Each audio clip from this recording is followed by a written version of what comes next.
The Word of God is alive and powerful, sharper than any two-edged sword, piercing even to the dividing us under of the soul and the spirit, and of the joints and the marrow, and is a critic of the thoughts and intents of the heart. All Scripture is God-breathed and is profitable for doctrine, for reproof, for correction, for instruction in righteousness, that the man of God may be mature, thoroughly equipped unto all good works. Study to show thyself approved unto God, a workman that needeth not to be ashamed, rightly dividing the word of truth. Verily, verily, I say unto you, he that believeth on me hath everlasting life. John 6:47. Jesus said unto her, I am the resurrection and the life. He that believeth in me, though he were dead, yet shall he live. And whosoever liveth and believeth in me shall never die. Believest thou this?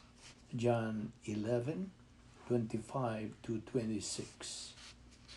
Behold, I show you a mystery.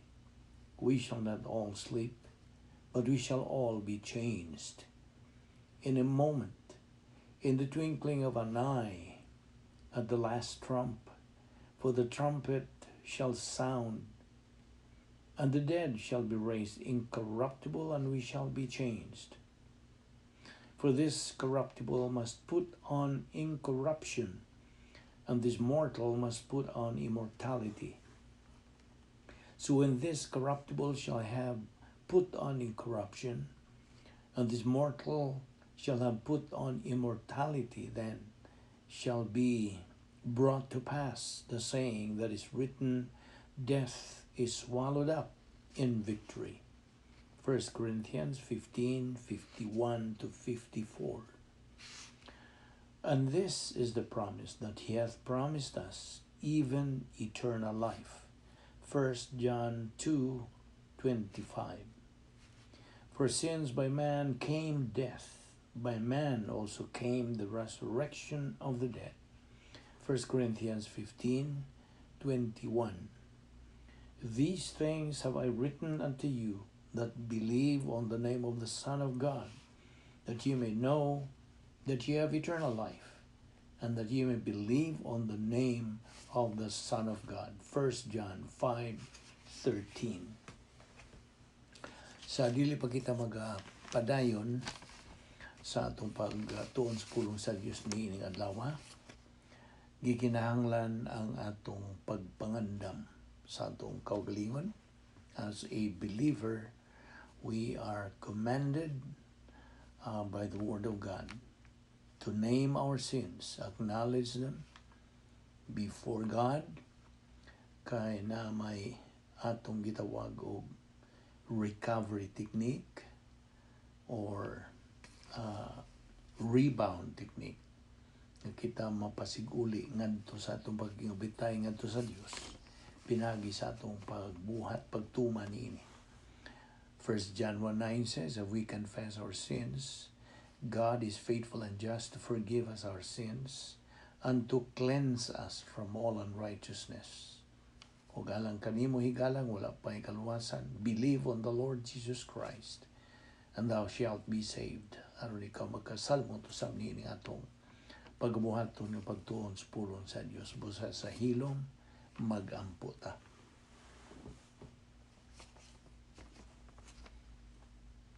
Let us pray. Amahan namo nga Dios, nagapasalamat kami kanimo. Ining lain sa ngadlaw na imong paabot ka namo, Dios. Buhi pa kami nining among lawas, nagaginhawa pa kami, askil pa kami ginigumikan lamang sa imong gugma, grasya. Salamat ninyo, Dios. O salamat sa imong pagdala ka namo dining napita na usab, aron kami makapadayon sa pagtuon sa imong balang pulong. Panalangini kining maong ministry, the Balbido Evangelistic Ministry, o kini among Bible study through the YouTube. Among kining pahimuslan, isip kini among grasyang hinatag kanamo king tanan among gipasalamatan sa ngalan ni Ginoong Jesucristo. Amen. Maayong adlaw sa tanan. We are here today once again. We are alert, we are in good health, with a clear mind. So we are still alive, we're still breathing, all because of God's mercy, love, courtesy, and grace. Gracia kinintanan. We do not deserve it, we do not earn it, nor work for it. Kay gracia man. Ato na sabing sublion kining pipila ka mga laka nga atong sundon nga agi kini og pasiguro kanatong mga magtotoo nga kining atong pagbuhatong pagtuon sa pulong sa Dios magmapuslanon, worthwhile kind of Bible study. Honestanan unang lakang kinahanglan ang atong pagbaton sa pagkamapaubusanon, paubos kita sa otoridad sa Dios, not necessarily to the messenger but to the supreme authority, God's word. So maintain that humility, have an open mind, pagbaton sa buog bukas nga pangunahuna. Kung sirado yung mga nauna, dili kang kasabot, dili makatudlo ang Espiritu Santo kanimo. So have an open mind. And then, concentrate on the message, not on the messenger. Tutuki ang mensahe. Ayaw ang mensahero. Kay kanang mensahero, instrumento lang na siya. And then, leave your human viewpoint, thoughts, problems, etc. outside. Ibiyain na dito sa gawas. Kanang mga tawhanong pangunahuna, mga suliran, mga pag-antos na to, mga kumunhap, ibilin ka na dito sa gawas. Sunod, kung imo kining sundon, kining maong mga lakang nga itong pagkasundon, ang Diyos Espiritu Santo will take control of our mind. Okay? Siya na ang mudumala sa atong panghuna-huna. Kung timanan na to nga ang Diyos is no respecter of age, no respecter of person, profession, or status in life.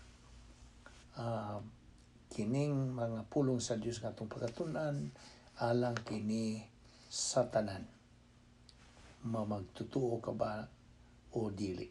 Kay ang pulong sa Diyos lakip magkinis maing balita sa kaluwasan.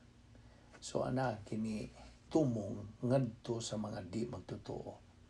Apan ang doktrina, Bible doctrine, ang tumong nini mao ikaw nga magtotoo. This is for you, believer. So karon, pasalamat ta sa Dios, meaning ipadayon pataog dala din heron makapadayon ta sa atong tunanan. Okay.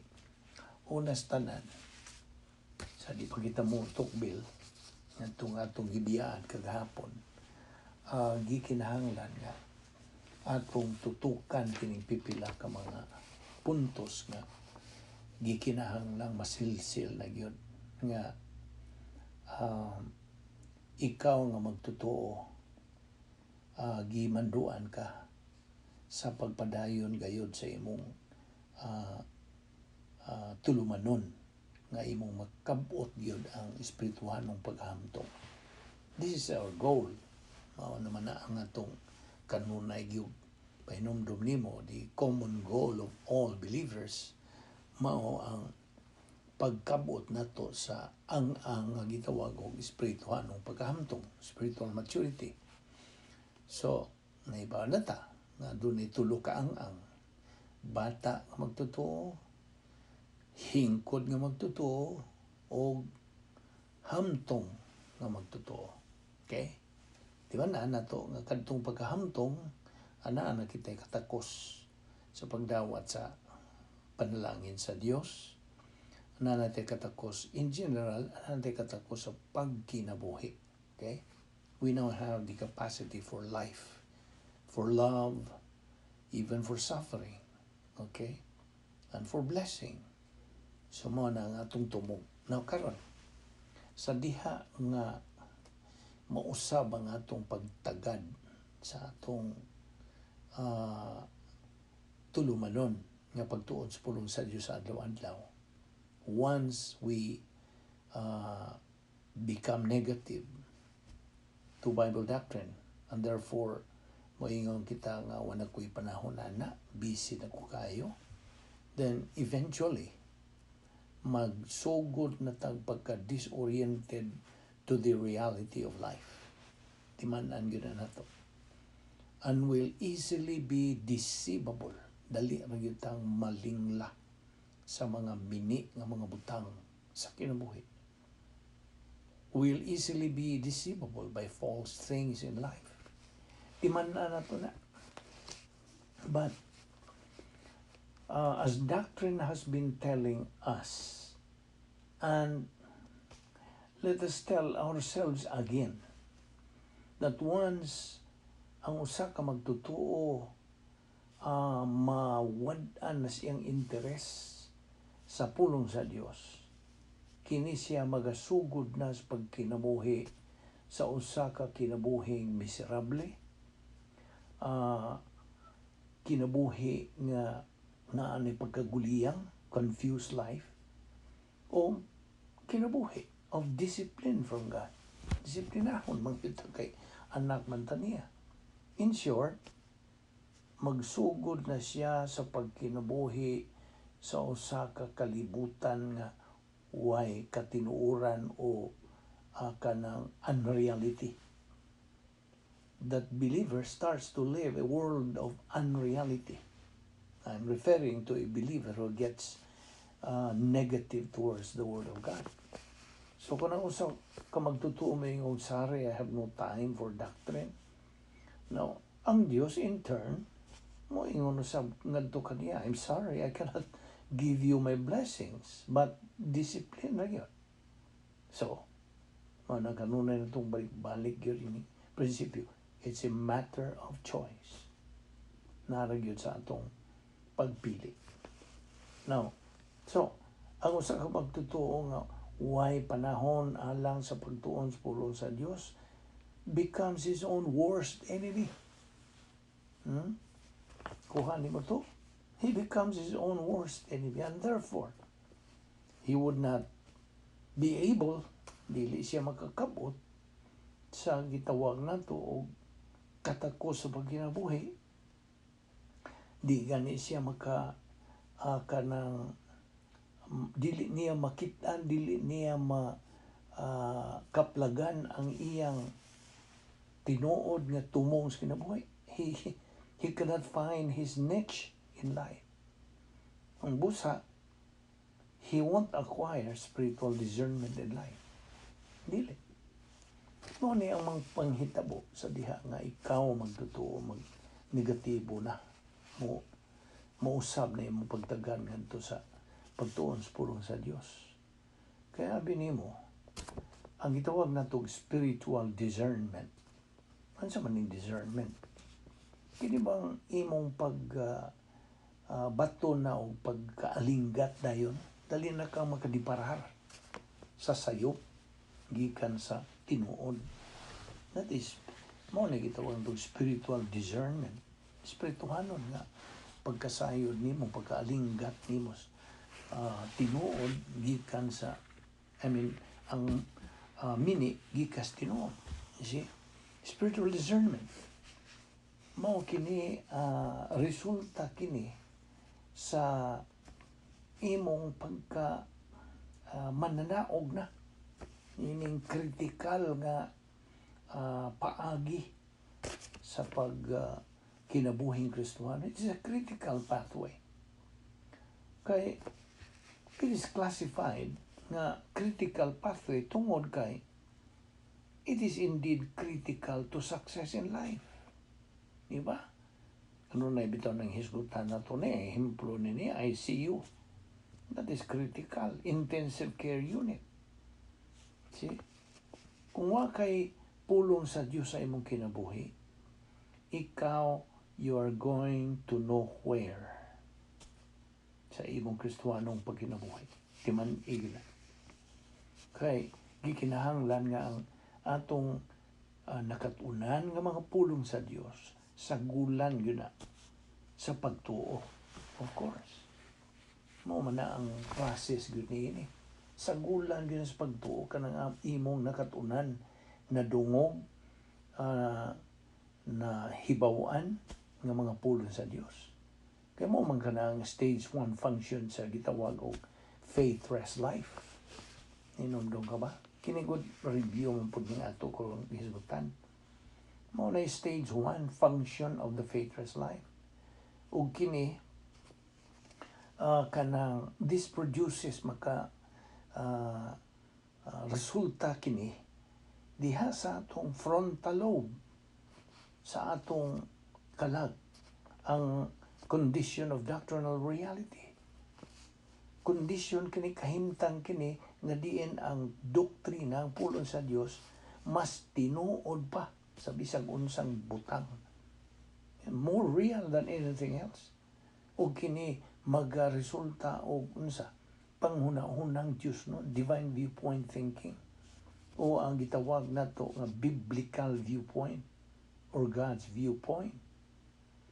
Kay sa diha nga usa ka magtotoo makaangkon na siya niya ng Diyos noon nga pangunahuna. Musugod na siya sa pag-angkon o espirituanong gahom. Spiritual power. O, ito na itong gingon mo nga once maangkon na niya kini spiritual power, that's when he becomes dangerous. Piligroso na siya, kuyawan ng kinsa may kuyawan niya. Mga di magtotoo, mga magtotoo nga negatibo, he becomes dangerous to them. Kaya na naman siya, gitawag na to, laging spiritual discernment, na siya spiritual sensitivity. He is effectively fulfilling sa gitawag na to category 1 will of God. Numdong ka sa category will of God, kapubutan sa Diyos. Viewpoint will of God. Tuluman nga atong gisgutana. Viewpoint will of God, ikaduha operational will of God, ikatulo sa geographical will of God. So kining viewpoint will of God ang magtutuo ni ining dapita niini ang bahina is now able to think mahimo na niya sa paghuna-huna sa huna-huna sa Dios, the thinking of God. Isaiah 55:8 and 9. Siya gisulti sa Dios. My thoughts are not your thoughts, neither are my ways your ways, saith the Lord. For as the heavens are higher than the earth, so are my ways higher than your ways, and my thoughts than your thoughts. Na panghuna-huna na sa Dios. So, sa diha nga kanang kabot na gyud kini mao magtotoo sa sige niya tuon sa pulong sa Dios. He is able now to think the thinking of God. Thus, mo resulta kini sa iyang pagtuman in category 2 will of God nga gitawag to operational will of God. So, he is able to do the works of God. Makahimo na siya sa pagtuman sa buluhaton sa Dios, sa tuyo sa Dios, sa kabubuton sa Dios, sa mga mando sa Dios, fulfilling sa Yahweh to become a winner believer. Okay? Siya, he is already doing things as unto the Lord. O dugang pagyunana, kining mao magtotoo nga naa na siya ay spiritual power will be able to fulfill category 3 will of God nga mao ang geographical will of God. Kining mao magtotoo nga atong gisgutan is able to fulfill God's will for him to be or where to stay. Nasa gyud ang buot sa Dios nga adto siya. Mao ito ang ingon nimo nga kining viewpoint will of God answers the question, what does God want me to think? Nagatubag ka na sa pangutana kung sa may buot sa Dios nga akong hunaw-hunaon. Namo na category 1 will of God, viewpoint will. Onya kini sunod daw sa pagpadayon niya ng mga magtotoo, he's able to do the works of God katong ingon nimo. O magatuman siya sa category 2 will of God, operational will of God. Operational mo nang sa imong pagbuhat, pagkasayon, pagkaton, pagtuon niya ng tuyo, kabubuton o mga mando sa Dios. Kaya nagatuman man ang maong magtotoo, fulfilling the key. Ang Yahweh ni ini nga mahimo siyang unsa mananaog nga matang sa magtotoo. He is a winner believer. Kaya he is doing things as unto the Lord. Kaya na naman siya spiritual no gahom, spiritual power. He is able now to fulfill category 3 will of God nga mao tong geographical will of God.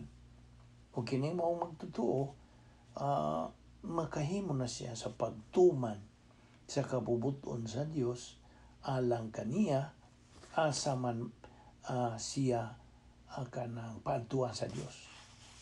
Muni, that answers the question, where does God want me to be? Okay?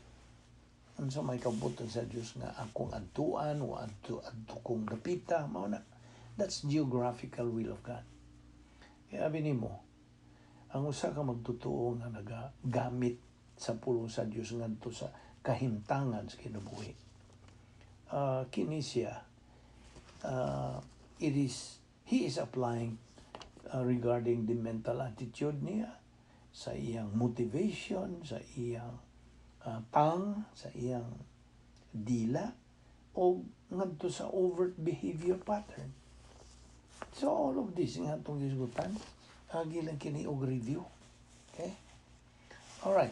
So, katong ibiyaan gahapon, may tungod na itong katong compassion. At kiniimot sinati naman ninimo sa diha nga ikaw nagatubo sa pulong sa Dios. Now, hisgot na taniini, ekspresyon mga kasambot na yung kanini na sil-sil na yun mo ni nga kining rebound technique, otherwise called recovery technique. Ingon nag-recovery aron kita mapasig uli sa atong pakigang bitay, fellowship sa Dios. Okay? Sa diha nga atong gamiton ang mga pulong sa Dios sama niya ng rebound technique. Okay?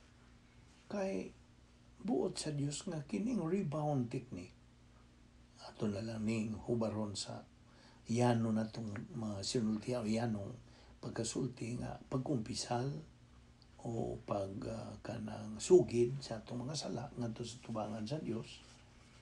Agi ka nagsunod sa 1 Juan 1:9 nga bersikulo. So, ang rebound technique kanang kinahanglan nga kini mahimo na gyud nga second nature. So sa ka magtotoo, it becomes a second nature. What I mean is, sa adlaw-adlaw na nimong pagkinabuhi, moment by moment nimong pagkinabuhi, mahimo ka mga desisyon unsay imong kanang kahimtang, imo kining ihangad ngadto sa Dios. You do it as unto the Lord, manibot panabot. So, ang rebound technique, ang pagkumpisal, should have been or should be or presumed to be nga mahimo na gyud ng second nature nito sa panahon nga makaalinggat na ta dayon nga nakasala man ko. So diha gamito nimo kanang prinsipyo sa rebound technique. So sa diha nga nakasala ka sa imong isig kaingon, isig katawo tingali, ikaw mangayong pasaylo kaniya to reconcile o unsa. Now, of course, we are dealing with rebound ngadto sa Dios dili sa atong isikaingon. Now, a believer's forgiveness due to rebound or totally kaning pagsugid sa mga sala nato, kini nag-aagad lagyod. Totally depends on kinsa ug unsa ang Dios. Totally depends on who and what God is. That's grace. Grasya ka na. God's dealing us is grace. Ang iyang kanang atiman ka nato, grasya. Now, Pilipos 3:13, abrihin mong Biblia. Nagaingon ka na, Brethren, I do not regard myself as having laid hold of it yet, but one thing I do, forgetting what lies behind and reaching forward to what lies ahead. O, dias Mateo 6:14 pod nagaingon, For if you forgive others for their transgressions, your heavenly Father will also forgive you. Nana. Verse 15, But if you do not forgive others, then your Father will not forgive your transgressions. So, diba, klaro kayo ka na. Now, dias Isaiah 43:25, nagaingon usab ka ng pulong sa Dios.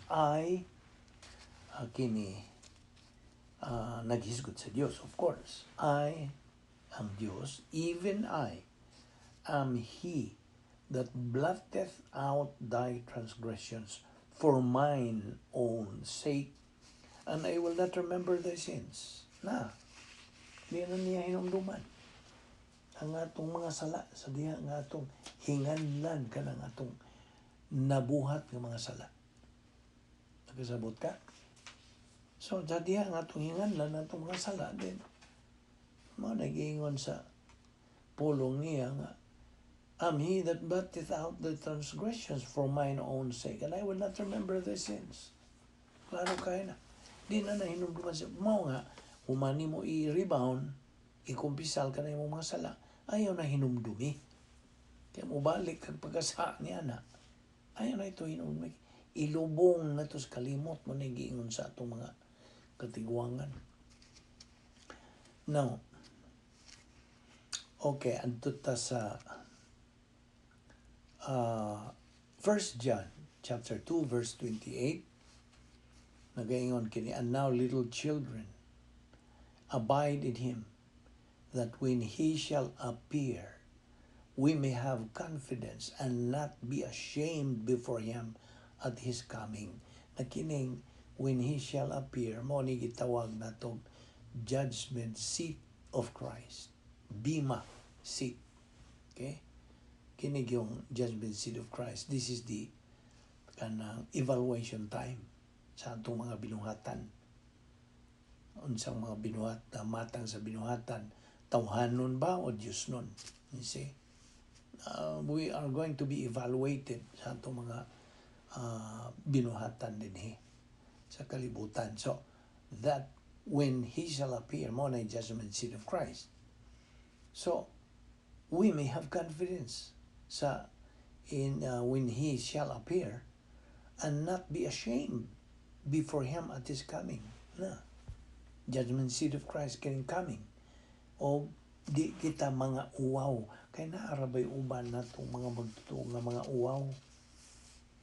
Mga uwaw, kaya nga naman, maka-realize kita dito nga, pastil na nugo naman dito.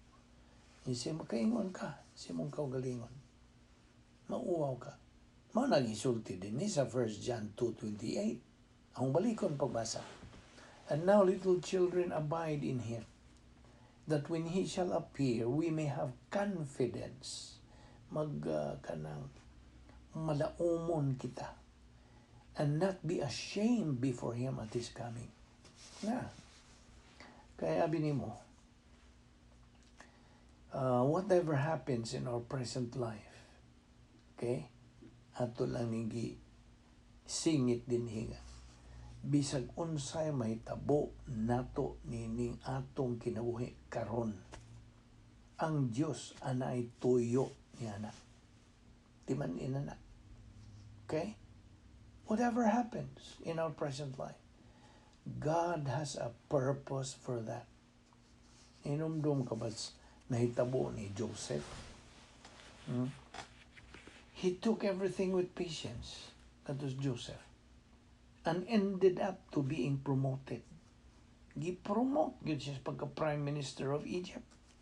Nakita ni mo? Maunay grasya. Now, what again do we mean by the word grace?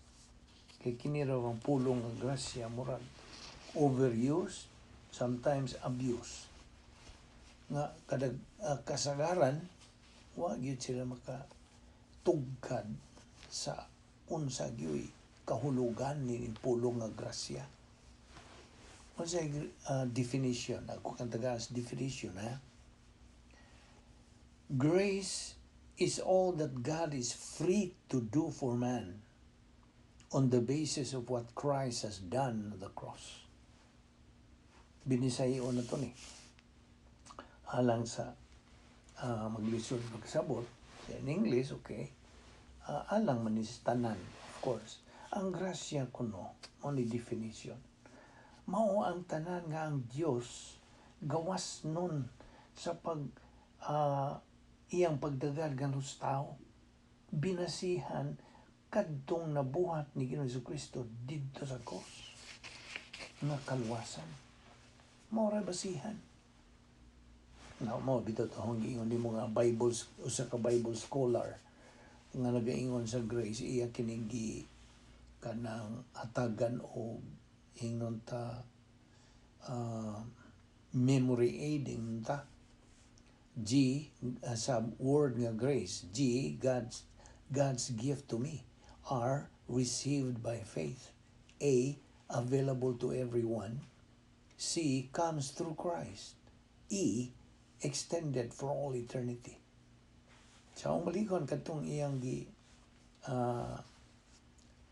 latid ni ining maong pulong nga grasya, God's gift to me, received by faith, available to everyone, comes through Christ, extended for all eternity.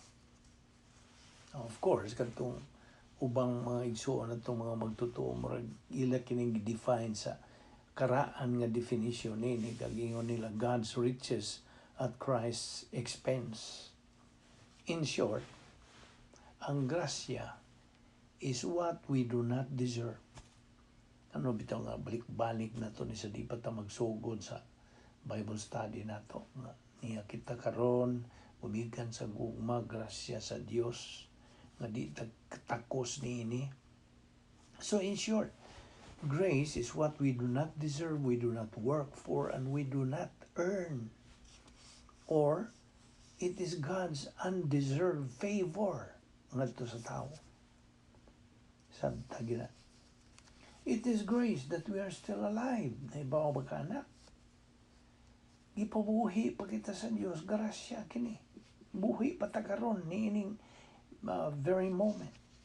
So, kunay mangutana nimo, why are you still alive? Saan man yung pagtubag? Tubago nimo, grasya. Because grace is likewise defined as the plan of God. May other definition sa kanang plan of God. Grasya. Kini atong gibuhat, grasya. Karang tanan nga imong angkon sa imong kinabuhi, grasya. See? Hence, kitang mga magtotoo are still alive right at this moment tungod kay ang Diyos anay plano sa atong kinabuhi. Alang kanimo dili magtotoo, for you unbeliever, mangutana ko nimo nang gipabuhi ka pa man. Ibaw ka ba? Nganong naginawa ka pa man diha? Ngano man nga buhi ka pa man. Paminaw. Tungod kay ang Diyos anay plano sa imong kinabuhi nga ikaw maluwas. Mo nang gipabuhi ka pa. In fact, Inomdom ka ba niya itong 7 ka declared wills of God for the human race?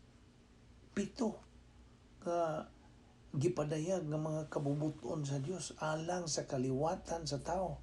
Nag-una gyud ini nga ang tao ma-born again unta. Matao pag-usab. Giingnan ni Ginoong Jesucristo Nicodemo, gawas ko ng tao magpakatao pag-usab di siya makakita sa kingharian sa Dios. You must be born again, therefore. Mo ni una. Ikaduhang declared will nga sa diha nga ikaw naluwas, nga ikaw mabalaan, mabinalaan, be sanctified. Okay? Unsaon? Pinagis pagtuman sa mando sa Dios. Human ka maluwas, ikinahanglan nga ikaw magsugod na sa tuon sa pulong sa Dios. Kaya mo man ay sunod nga lakang nato, buluhaton o tulumanon. Kaya di ka magtuon sa pulong sa Dios, usahay makaingon kaya mo o maghihapon o may resulta o may diferensya natural. Kaya waman ka mo sunod nga mando. You see? So believers, be sanctified. Masanctified ka man sa diha nga ikaw maunsa magtubo diha sa pulong sa Dios. 2 Peter 3:18. Be sanctified. By the way, doon ay tulo ka matang sa sanctification. Hinumdum ka ba? Una, positional sanctification. Kung sa maning positional, ang imo yung kahimtang sa diha nga human kamudawat ni Ginoong Jesucristo. Kahimtang nimo unsa? You are declared unsa? Justified. So, your position is position nimo, kahimtang nimo, sanctified. Ang imong kahimtang kay gumikan sa imong pagdawat sa kaluwasan, na sanctified ka, na binalaan. That's the first, positional. Sunod, experiential. Sa imo ng kahimtang kanang adlaw-adlaw nga unsa experience sa kinabuhi. As a believer, balik kita sa matong importante ang pagtuon sa pulong sa Dios. Aron ka mo function ingon nga magtotoo. So sanctification mo na experiential. Ang ikatulo mo na ito ultimate sanctification nga tuwa na ito sa eternidad uban sa Dios. Ultimate sanctification. So mo na ang ikaduhang declared will of God. Ikatulo nga unta ang mga magtotoo dumalahan sa Espiritu Santo, controlled by the Holy Spirit. How? Iba na kanini, review naman lang ni. How are you controlled by God the Holy Spirit? By confessing your sins. Kung naa kay nabuhat nga sala, ikumpisa isugid. Muna rebound technique. So, diha you'll be controlled by God the Holy Spirit. That is the kanang means nga kanang pahiluna ni sa Dios. Dili kita naghimo-himo ini oy. We cannot do that. Ang Dios nag-andam na nini mo tulumanon nato.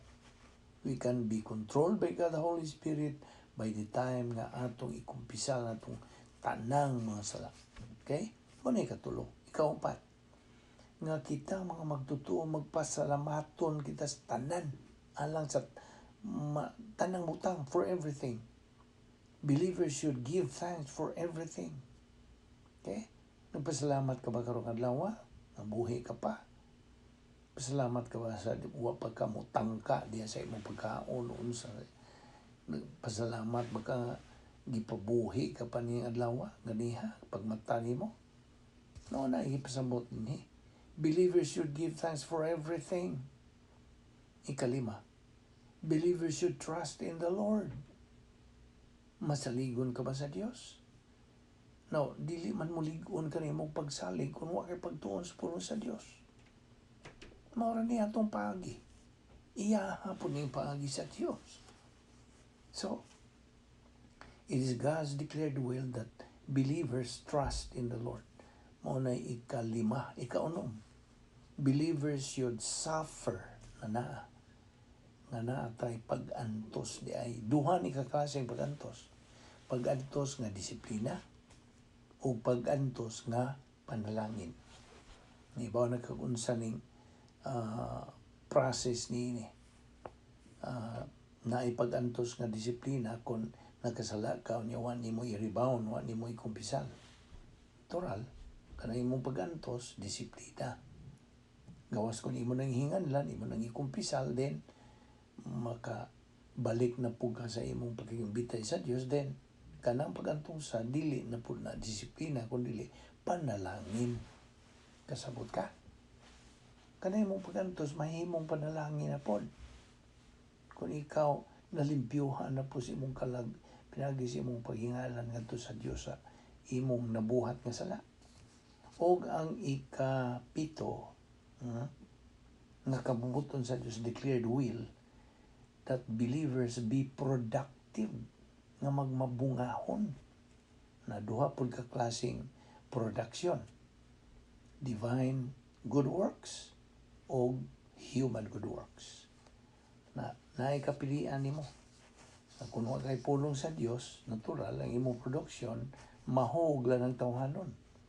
Human viewpoint or human kanang good works. O kanang gitandi ra ba na sa pulong sa Dios nga kahoy kugo na gami. Duslita nimo nga sunog. Ugdaw yun. So way ganti.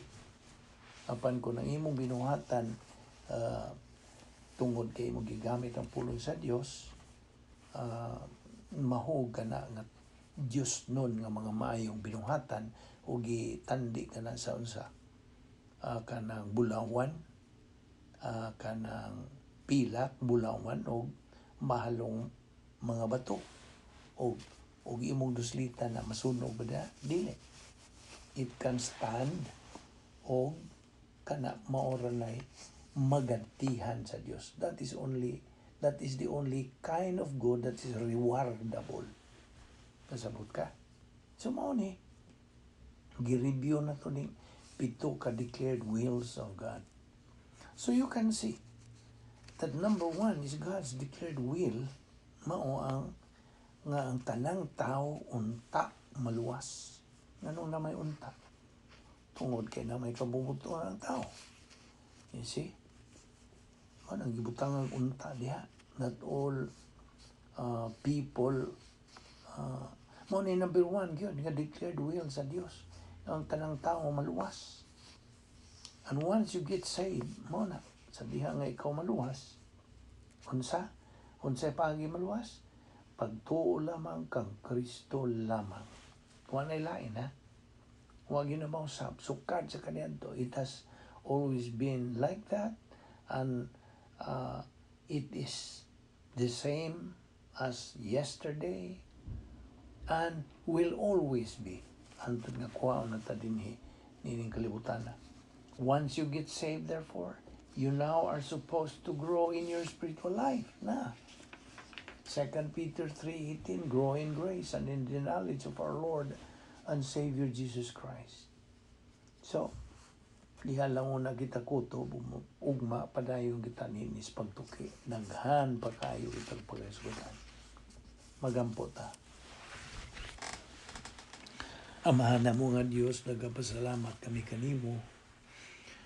Nining lain usab nga higayon nga imong gigahin kanamo Dios sa pagtuon sa imong pulong. Salamat sa imong pag-uban kanamo, pag-agak, giya kanamo, sa pagpasabot kanamo, pinagi sa tudlo kanamo sa balaang Espiritu Santo. Salamat o Diyos ning among Bible study through the YouTube ubo sa Balbido Evangelistic Ministry. Uban ni kami sa among pagbuwag ilikay kami sa mga kabilinggan, dada kami pagbalik ugma in the pita. Among pagpadayon sa pagtuon sa among pulong aron kami makasibo gayud kanunay sa unahan. Maka-move onward sa among Kristiyanong pagkinabuhi aron kami makakinabuhi ni ining unique spiritual life of believers ngadto kang Ginoong Jesucristo. Salamat ng tanan sa ngalan ni Ginoong Jesucristo among manluluwas. Amen.